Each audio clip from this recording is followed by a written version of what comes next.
Que quando a gente clica no Roblox aparece erro de conexão, não disponível. Eu tô com o Wi-Fi ligado. Olha aqui, ó.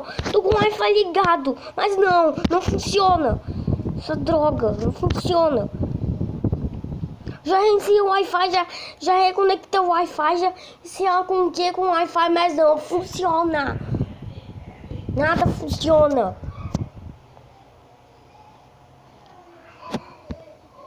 Nada funciona. Não sei o que aconteceu. Não sei se alguém. Não sei se alguma pessoa aí com problemas cerebrais ficou andando pelos fios da empresa e acabou desligando o server inteiro. Que acabou com isso. Mesmo assim, com o Wi-Fi, nada dessa droga não funciona. Fica falando erro de conexão. Eu não aguento mais. Volta logo pro ar.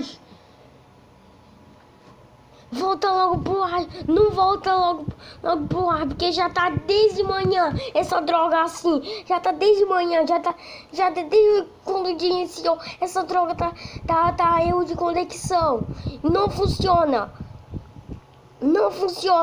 não sei o que fizeram, caramba.